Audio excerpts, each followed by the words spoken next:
Assalamualaikum warahmatullahi wabarakatuh. Hamdan wa syukran lillah, amma ba'du.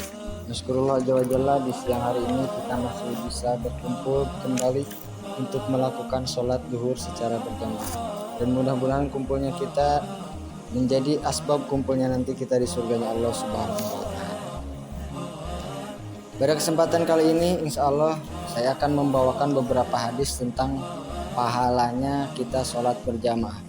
Sebenarnya hadis tentang pahala sholat berjamaah itu banyak, bahkan dalam buku ini juga banyak, tetapi saya ringkas supaya lebih singkat pemahamannya, supaya lebih singkat penjelasannya.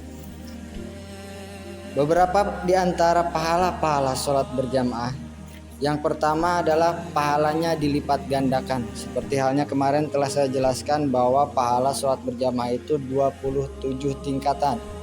Jika seandainya satu sholat kita itu sebanding dengan 10 sholat, kemarin kan 50 waktu dijadikan 5 waktu, berarti satu waktu sama dengan 10.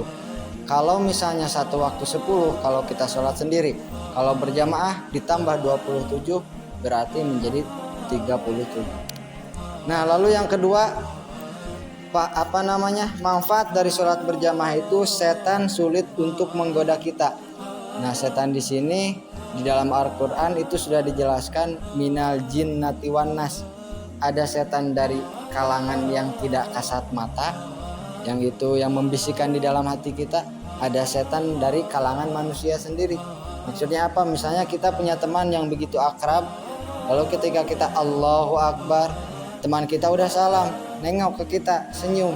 Nah, kita juga otomatis akan tersenyum ya. Biasanya seperti itu kalau tidak khusyuk. Nah, jadi kalau kita sholat berjamaah berbarengan dengan teman kita, maka insya Allah kita tidak akan tergoda oleh setan, baik dari kalangan manusia ataupun dari kalangan jin.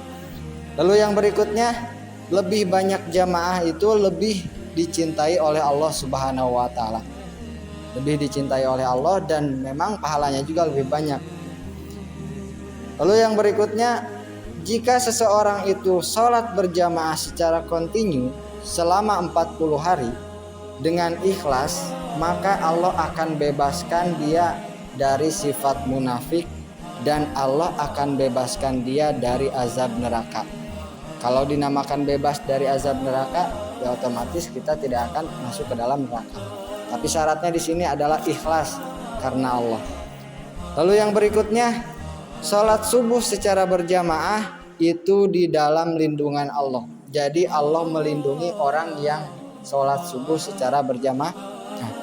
Nah, tidak ada pelindung yang lebih baik daripada Allah Subhanahu wa taala. Karena apa? Jika seandainya Allah telah melindungi kita, walaupun seluruh makhluk di muka bumi ini berniat untuk mencelakakan kita, tetapi kalau Allah berkehendak untuk melindungi, maka tidak akan ada setetes pun air yang akan menghancurkan kita atau mencelakakan kita. Karena apa? Air pun bisa mencelakakan kita. Kalau misalnya di lantai licin kepeleset, celaka kan. Tetapi kalau sudah di lindungan Allah, ya kan, tidak ada satu makhluk pun yang akan bisa mencelakakan kita. Lalu yang berikutnya, sholat subuh berjamaah kemudian berzikir sampai isyraq. Isyraq itu biasanya sampai terbit matahari. Nah, itu pahalanya sama dengan umroh yang sempurna.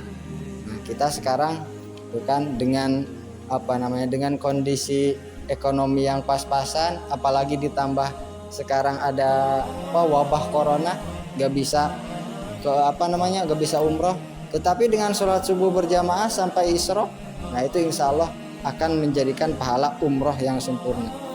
Lalu yang berikutnya, sholat subuh dan asar adalah tempat pergantian malaikat. Jadi malaikat juga ada sip-sipan, ada sip malam, ada sip siang. Dan ketika kita sholat subuh atau sholat asar secara berjamaah, ketika malaikat misalnya sholat asar berjamaah, malaikat yang siang itu naik menghadap Allah Subhanahu wa taala, lalu melaporkan, kata Allah, lagi ngapain si fulan? Oh, lagi sholat asar secara berjamaah. Bahkan dalam sebagian riwayat, kalau kita ikut sholat berjamaah asar dan subuh, itu walaupun tidak kasat mata, itu malaikat semuanya ikut. Karena apa? Karena di situ malaikat semuanya turun, ada di bumi, ikut menyaksikan sholat berjamaah. Dan bukan cuma menyaksikan, tetapi ikut berjamaah juga. Jadi walaupun sedikit, tapi insya Allah pahalanya itu akan banyak. Lalu yang berikutnya, bila imam mengucapkan amin, maka ikuti. Bila berbarengan dengan aminnya malaikat, maka akan diampuni dosa. Nah, ini tata cara kita sholat berjamaah. Ketika kita mengucapkan amin, jangan ketika imam waladhdallin langsung kita amin. Imam ngambil napas dulu. Jadi imam ngambil napas dulu, imam mengucapkan amin, kita juga yang mengikuti. Karena apa? Karena bisa jadi aminnya kita itu berbarengan dengan aminnya malaikat. Jika berbarengan dengan aminnya malaikat, maka insya Allah itu akan diampuni dosa-dosa kita. Bahkan dalam sebagian riwayat, bukan cuma diampuni dosa, hajat kita akan dikabulkan oleh Allah. Hajat apa? Hajat yang kita baca itu, ihdinas siratal mustaqim, tunjukkanlah jalan yang lurus. Lalu yang berikutnya, andai saja seseorang itu tahu pahala sholat berjamaah, terutama sholat subuh dan sholat isya, maka mereka akan berusaha untuk mendatangi sholat berjamaah tersebut walaupun dalam kondisi merangkak. Kita sekarang kaki sempurna, sehat semua, melangkah bisa, kita usahakan untuk melakukan sholat berjamaah, terutama yang dua tadi. Nah, bahkan Rasulullah SAW sendiri kenapa sangat menganjurkan sholat berjamaah? Rasulullah SAW sendiri ketika hidupnya, beliau sampai akhir hayatnya, sudah sakit-sakitan, sudah menjelang maut, beliau tetap berusaha untuk sholat berjamaah. Bahkan sampai digandeng oleh sahabatnya menuju masjid. Dan waktu itu yang jadi imam adalah Abu Bakar As-Siddiq, karena Rasul sudah tidak mampu menjadi imam. Nah, itu keutamaan sholat berjamaah. Dan masih banyak sebenarnya keutamaan sholat berjamaah. Untuk apa kita itu tahu keutamaan sholat berjamaah? Supaya kita lebih semangat dalam beribadah. Sebagai penutup, hidup terkadang indah, terkadang susah, tapi kita selalu berusaha untuk istiqomah dengan tetap melangkah menuju Masjid Raudatul Jannah untuk melakukan sholat berjamaah dengan hanya mengharap berkah dari Zat yang Maha Rahmah agar bisa masuk ke dalam jannah yang begitu indah. Wabillahi taufiq wal hidayah. Wassalamualaikum warahmatullahi wabarakatuh.